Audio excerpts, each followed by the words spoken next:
ప్రజారాజ్యం సమయంలో రాజకీయంగా రాజు కీలకంగా ఉండేవారని చెప్పారు. అప్పటి ప్రజారాజ్యమే నేడు జనసేనగా రూపాంతరం చెందింది అని చిరు అన్నారు. అందుకు తనకు ఆనందంగా ఉందన్నారు. అప్పుడు కరాటే రాజుకు అవకాశం ఇచ్చాను, కానీ ఇప్పుడు పరిస్థితులు మారాయంటూ స్టేజ్ పై కామెంట్ చేశారు. అదే రీతిలో ఈ సినిమా మన రామ్ నారాయణ గారు అదే రకంగా తీస్తారని చెప్పి ఎక్కడ ఊపిరి సలుపుకొనివ్వరు, ఎక్కడ లాజిక్ ఆలోచన పెట్టనివ్వరు, బ్రెయిన్ ఉపయోగించనివ్వరు. కేవలం హృదయంతో ఈ సినిమా చూస్తూ ఈ సినిమా ఆద్యంతం ఆనందంగా ఉంటుంది, ఎంజాయ్ చేస్తారని అనుకుంటున్నాను. అండ్ విశ్వక్షేణ్ ఖచ్చితంగా ధైర్యంగా ఉండి ఏం కాదు, ఈ cinema block buster. Ram Narayana God bless. And తర్వాత ఈయన కరాటే రాజుగారు అంటారు. ఈయన 17 అయిపోయినాము కదా. ఆ టైంలో నాతో పరిచయం, ప్రజారాజ్యంలో ఆయన ఉండి ఆయన ఒక రాజకీయగా జై జై జై జనసేన. ప్రజారాజ్యం మారిపోయింది.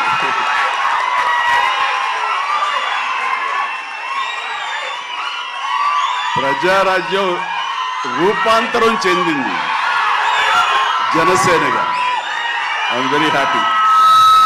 ఆ రోజున పొలిటికల్గా తను రావాలి అని, పొలిటికల్ ఎదగాలని తన ఇంట్రెస్ట్ అని చెప్పినప్పుడు నేను వెంటనే ఆయనకు అవకాశం ఇవ్వడం జరిగింది. బట్ పరిస్థితులు ఇంకోలాగా ఉండేది. అలాగే అప్పటి నుంచి నాతోటి సత్సంబంధాలు ఏర్పరచుకున్నాడు. వాళ్ళ అబ్బాయి ఇలా సినిమాలోకి వస్తాడు అని కూడా చెప్పాడు. నేను వాళ్ళ ఇంటికి వచ్చినప్పుడు ఏదో పూజకు వచ్చాను ఒకసారి, అయ్యప్ప పూజకు వచ్చినప్పుడు. చాలా చిన్నవాడు అనుకుంటా విశ్వక్షేణ్. బట్ మరి ఎట్లా తనలో ట్రిగ్గర్ అయిందో, మరి అంత దూరంలో ఉన్న హాలీవుడ్లో ఉండి హైదరాబాద్లో సినిమాల్ని ఎలాగ ఆకర్షితులయ్యో తెలియదు. ఇంత నువ్వేనో అన్నమాట. దిల్షుక్ నగర్ అమెరికా దగ్గర అనిపిస్తుంది దిల్షుక్ నగర్ అంతవరకు. సో ఖచ్చితంగా తనకి కావాల్సిన విధంగా తనకున్న హిడెన్ టాలెంట్స్, అటు రైటింగ్ కానివ్వండి, అటు డైరెక్షన్ టాలెంట్స్ కానివ్వండి, యాక్టింగ్ కెపాసిటీస్ కానివ్వండి, ఇన్ని ఉన్న వ్యక్తి ఇంటి పట్టును కూర్చోలేరు. ఖచ్చితంగా పరిశ్రమ రావాలి, ఇక్కడ అభివృద్ధి చెందాలి, ఇక్కడ తన సత్తా చాటుకోవాలి, తన జెండా పాతాలి. అది అండ్ అలాంటి అవకాశాలు నిండుగా మెండుగా ఉన్నాయి. ఇప్పటికే ప్రూవ్ చేస్తూ వెళ్ళిపోయాడు. ఇంకా ఈ సినిమా తర్వాత ఆడవాళ్ళ గుండెల్లో మగవాళ్ళ గుండెలో స్థానం సంపాదించుకుంటాడు. కొంచెం ప్రౌడ్గా అనిపిస్తాడు. కాబట్టి నాలాంటి కూడా కొంచెం అలా చూసే అవకాశాలు ఉన్నాయి. రైట్, చాలా సంతోషం. ఈ సినిమాలో నటించినటువంటి మన సింగ్ గారు, వెళ్ళిపోయారా, అభిమన్యు సింగ్ గారు. So fantastic sir, you look so tough and you are given little comedy also. You did it fantastic. I could gauge with the small expressions. And then Dilip గారు, మనం 30 years దిలీప్ గారు ఎప్పటి నుంచో ఉన్నారు. జనసేన అన్నప్పుడల్లా ఆయన మొహం చాలా ఆనందం ఉంటుంది. సో జన సైనికుడు. అండ్ పృథ్వీ గారికి, అలాగే మా పాత స్నేహితుడు ఆ పృథ్వీ గారికి కూడా నేను మనస్ఫూర్తిగా నా అభినందనలు తెలియజేస్తున్నాను. And very happy. ప్రతి ఒక్కళ్ళు అందులో అనుష్క ఆకాంక్ష చాలా గ్లామర్గా కనిపించింది. అలాగే కామాక్షి, ఇక నేను మర్చిపోలేని పేరు, ఈ టచ్ ద్వారా ఇక తన పేరు మర్చిపోలేను. అందుకనే తను షేక్ హ్యాండ్ ఇచ్చింది. కాబట్టి ఇక థ్యాంక్స్ అమ్మా. కొంచెం అమ్మాయిల పేరు గుర్తుంచుకోవడంలో కొంచెం వీక్ నేను. Right. So you have a great future. Definitely you will come up, and Telugu industry definitely welcomes you, for both of you. ఇక్కడ మన కామాక్షి ఏదో మాట్లాడుతుంటే నా చెవిలో గుసగుసలాడాడు. మన అనిల్ రావుపూడి ఏం చెప్తాడా ఏంట, మళ్ళీ ఏమి వినాల్సి వస్తుంది ఏంటి అన్నాను. కాదండి, మన దాంట్లో ఒక పోలీస్ ఆఫీసర్ క్యారెక్టర్ ఏదో ఉంది, అలాంటిది ఏదైనా అమ్మాయికి ఇస్తే బాగుంటుంది కదా అన్నాడు. ఓ శభాష్ అన్నాను, అంతే చెప్పింది, ఇంకేం చెప్పాలి మీరు ఇంకేమల్లా. నేను కుర్రోడు కదా గవ్వుకుని ఏమంటుండే, నేను వినాల్సి వస్తుంది, నా బాధ. అందుకని సో నీకు మంచి ఫ్యూచర్ ఉందమ్మా. Okay sir, right. ఇక ప్రతి ఒక్కళ్ళు ఇందులో ఉన్నారు. వీళ్ళందరూ జగన్ హయాంలో తిరుమల లడ్డు ప్రసాదంలో కల్తీ నెయ్యి కలిపిన మాఫియాపై కేంద్ర ప్రభుత్వం నియమించిన సిబిఐ బృందం చర్యలు ఆరంభించింది. 4 కీలక నిందితులను అరెస్ట్ చేసి కోర్టులో హాజరుపరిచారు. కోర్టు వారికి రిమాండ్ విధించింది. వైసీపీ హయాంలో తిరుమల లడ్డు ప్రసాదం తయారీకి కల్తీ నెయ్యి సరఫరా చేశారనే ఫిర్యాదుపై గతేడాది సెప్టెంబర్ 25న తిరుపతి తూర్పు పోలీస్ స్టేషన్లో కేసు నమోదైంది. దీనిపై సుప్రీంకోర్టు ఆదేశాలతో సీబీఐ, ఏపీ పోలీసు అధికారులతో ఏర్పాటైన సిట్ ఇటీవల దర్యాప్తు ముమ్మరం చేసింది. CBI Hyderabad zone joint director Veeresh Prabhu, ఇతర సభ్యులు గత 3 రోజులుగా వైష్ణవి డైరీకి చెందిన డ్రైవర్లు, టీటీడీ సిబ్బందిని విచారించారు. వారు వెల్లడించిన సమాచారం ఆధారంగా ఉత్తరాఖండ్ రాష్ట్రం రూర్కీలోని Bholebaba organic dairy private limited డైరెక్టర్లు విపిన్ జైన్, పొమిల్ జైన్, శ్రీకాళహస్తి సమీపంలోని పెనుబాకలో ఉన్న Shri Vaishnavi dairy private limited CEO Apoorva Chavda, Tamil Nadu రాష్ట్రం దిండిగల్లోని AR dairy MD doctor Raju రాజశేఖర్లను పిలిపించి విచారించారు.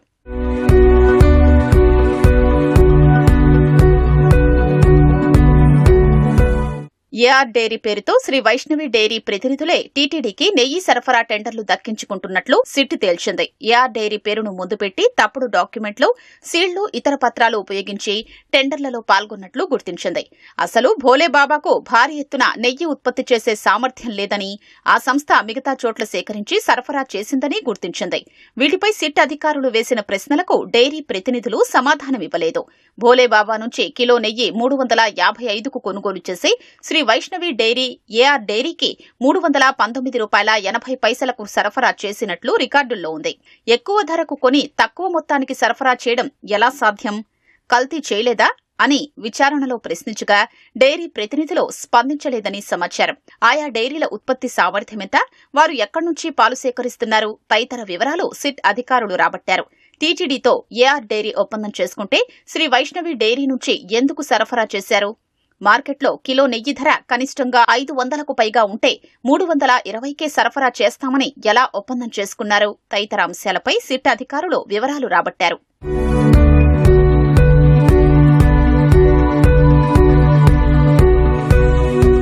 $319.80 కిలో చొప్పున 10 లక్షల కిలోల నెయ్యి సరఫరాకు ఏఆర్ డైరీకి వైసీపీ హయాంలో టెండర్లు కట్టబెట్టారు. గతేడాది జూన్ నుంచి ఆ సంస్థ నెయ్యి సరఫరా మొదలుపెట్టింది. జూలై 6, 17 తేదీల్లో పంపించిన 4 ట్యాంకర్లలోని నెయ్యి నాణ్యత సరిగ్గా లేదని, కల్తీ జరిగిందని గుర్తించిన టీటీడీ వాటిని పరీక్షించేందుకు గుజరాత్లోని ఎన్డీడీబీ కాఫ్ ల్యాబ్కు పంపించింది. ఆ శాంపిళ్లలో జంతువుల కొవ్వు ఉన్నట్లు పరీక్షల్లో తేలింది. దీనిపై విచారణకు తొలుత రాష్ట్ర ప్రభుత్వం సిట్ వేసింది. తర్వాత గత అక్టోబర్లో సుప్రీంకోర్టు ఆదేశాల మేరకు సీబీఐ నుంచి 2, ఏపీ పోలీసు శాఖ నుంచి 2, food safety and standards authority of India నుంచి 1తో బృందాన్ని ఏర్పాటు చేశారు. ఈ సిట్ ప్రస్తుతం విచారణ జరిపి 4గురిని అరెస్టు చేసింది.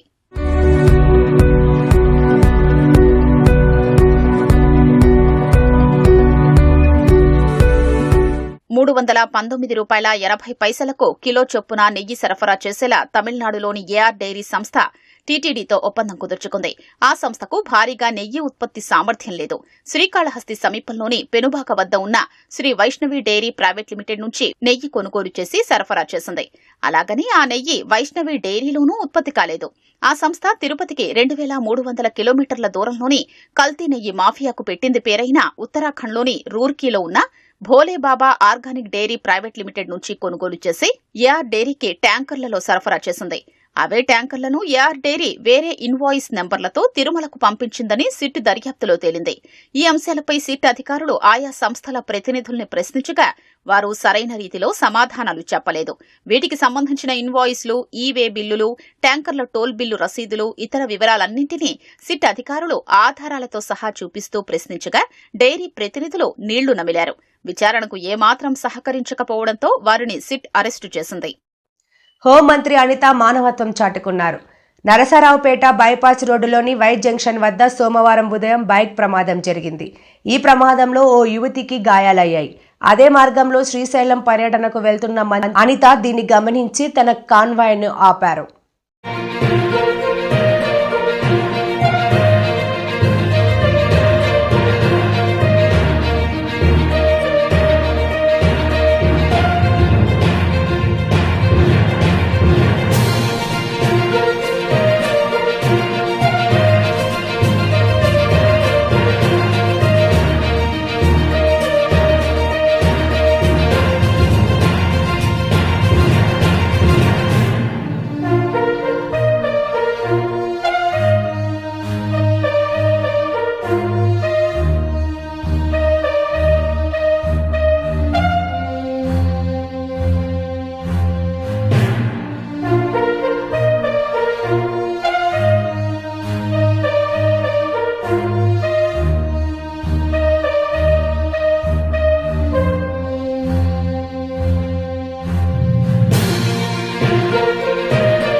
మంత్రి అచ్చెన్నాయుడు రైతుల నడ్డి విరిచారని ఎమ్మెల్సీ దువ్వాడ శ్రీనివాసరావు అన్నారు. దువ్వాడ శ్రీనివాసరావు ఒక వీడియో సోషల్ మీడియాలో విడుదల చేశారు.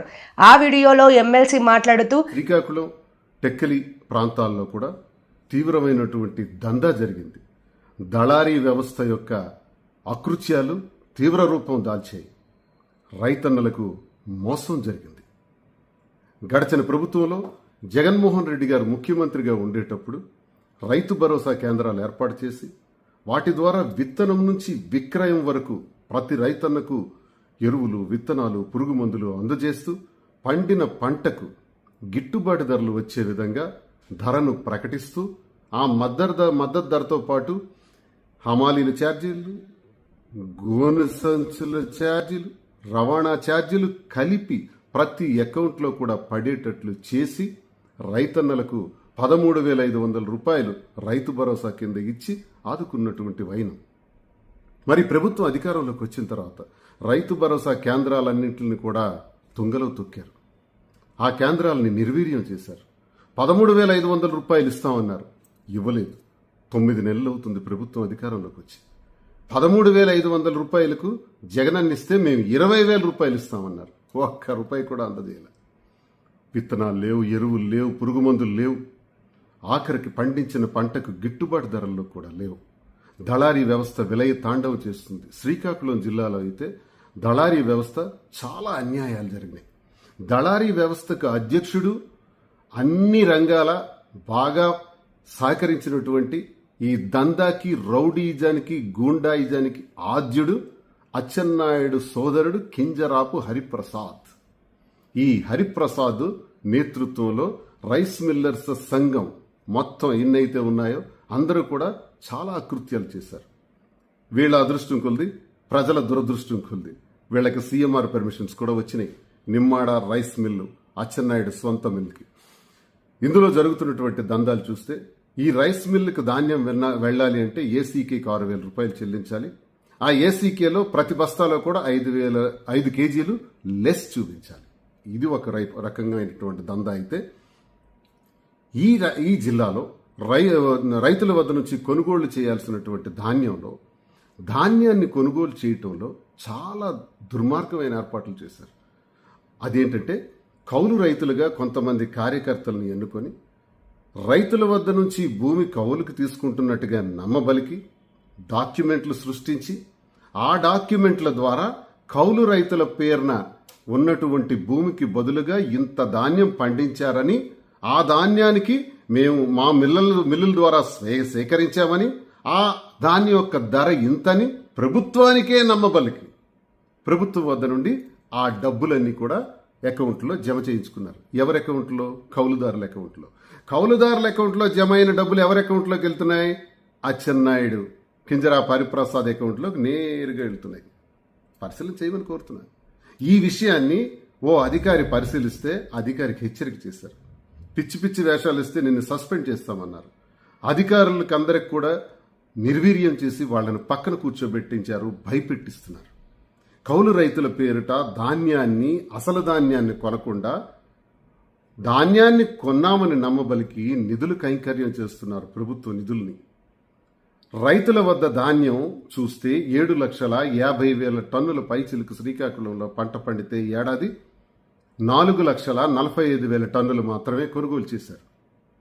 గడచిన ప్రభుత్వ హయాంలో జగనన్న నేతృత్వంలో 5,60,000 టన్నుల ధాన్యం కొనుగోలు చేశారు. తిరుపతి జనసేన నేత కిరణ్ రాయల్ ఇష్యూలో కొత్త ట్విస్ట్. జనసేన నేత కిరణ్ రాయల్ ఇష్యూలో కొత్త twist. Janasena party Tirupati incharge Kiran Royal పై తీవ్ర వ్యాఖ్యలు చేసిన లక్ష్మిని అదుపులోకి తీసుకున్న జైపూర్ పోలీసులు. తిరుపతి ప్రెస్ క్లబ్లో మీడియా సమావేశం నిర్వహిస్తుండగా బయట రోడ్డుపై మాటు వేసి అరెస్ట్. ఓ ఆన్లైన్ చీటింగ్ కేసులో లక్ష్మి ప్రధాన ముద్దాయిగా ఉన్నట్లు సమాచారం. ఇన్ని రోజులు పోలీసుల కళ్ళు కప్పి తిరుగుతున్న లక్ష్మి గత 2 రోజులుగా మీడియాలో లక్ష్మి ప్రత్యక్షమవ్వడంతో మాటు వేసి పట్టుకున్న జైపూర్ పోలీసులు.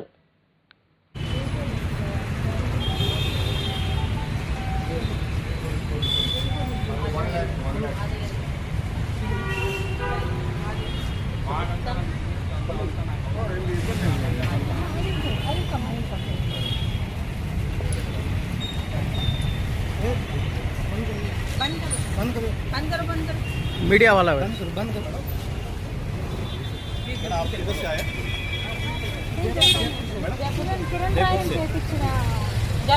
कौन सा केस मैडम? कौन सा केस मैडम? बता देंगे आपको, बता देंगे।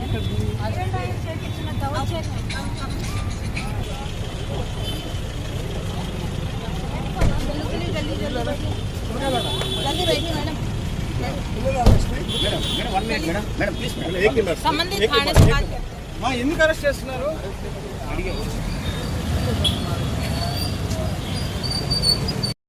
కేంద్ర బడ్జెట్లో పేదలు, మత్స్యకారులు, మధ్యతరగతి వర్గాలకు పెద్దపీట వేసినట్లు అనకాపల్లి ఎంపీ సీఎం రమేష్ తెలిపారు. అనకాపల్లిలో ఎంపీ మాట్లాడుతూ ముఖ్యంగా మత్స్యకారులకు ఉపయోగపడే అనేక పథకాలను బడ్జెట్లో కేటాయించినట్లు పేర్కొన్నారు. మొన్ననే పార్లమెంట్లో బడ్జెట్ సమావేశాలు చూసాం. మొదటి రోజు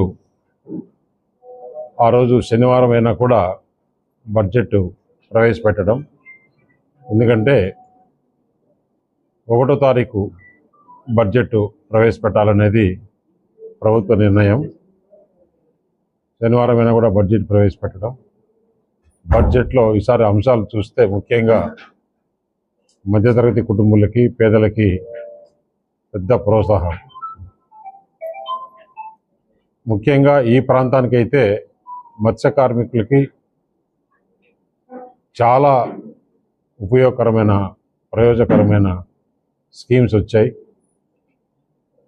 అలాగే మన ప్రాంతానికైతే మొన్ననే ప్రధానమంత్రి గారు ఫౌండేషన్ చూసాం. NTPC hydrogen, Anakapalli pharma SEZ, అలాగే రాష్ట్ర ప్రభుత్వం నుంచి ఆర్సిల్ మెటల్ స్టీల్ ప్లాంటు, మన Visakhapatnam steel plant revival programmes, ఇవన్నీ కూడా ముఖ్యంగా అనకాపల్లి నియోజకవర్గానికి సంబంధించినవి. అదే కాకుండా రోడ్స్లో చూస్తే అటు రాష్ట్ర ప్రభుత్వంలో కానీ ఇటు కేంద్ర ప్రభుత్వంలో కానీ మనకి కొత్తగా మాడుగుల, చోడవరం కనెక్ట్ అయ్యి పాడేరు వరకు కూడా ఆ రోడ్డును తీసుకెళ్లేదానికి ఇంకొక నేషనల్ హైవేకి DPRకు ఇవ్వడం, Anakapalli to Rajahmundry 6 line sanction చేసి టెండర్ స్టేజ్కి రావడం, స్టేట్ గవర్నమెంట్లో కూడా ఏదైతే NDBలో న్యూ డెవలప్మెంట్ బ్యాంకులో పిలిచిన రోడ్లన్నీ కూడా స్టార్ట్ కావడం, ఈ ప్రాంతానికి ఒక పక్క రైల్వేస్ ఉండే ప్రాజెక్టులన్నీ కూడా కంప్లీట్ చేసుకుంటూ, రైల్వే కూడా మనం చూసాం జోను ప్రకటించేది కాకుండా ఈ హైదరాబాద్ నుంచి జోన్ తీసేసి ఆ ప్రాంతం నుంచి ఉండే అన్నీ కూడా ఈ జోన్కి ఇవ్వడము, జోన్ శాంక్షన్ కావడము, అన్నీ కూడా ఈ కూటమి ప్రభుత్వంలో ఏదైతే మనం ఎలక్షన్లో మాట చెప్పామో డబుల్ ఇంజన్ సర్కారు వస్తే ఈ పనులన్నీ చేసేదానికి సులువుగా ఉంటుందని, 5 సంవత్సరాలు జగన్మోహన్ రెడ్డి సర్వనాశనం చేసిన ఆంధ్రప్రదేశ్ని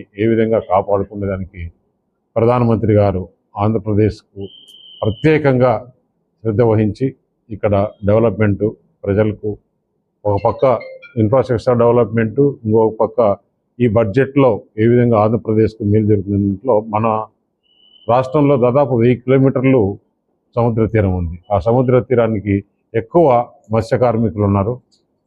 ఈ మత్స్య కార్మికులకి ఈ బడ్జెట్లో ఎక్కువ ప్రోత్సాహం కలగడం, రైతులకి, మధ్యతరగతి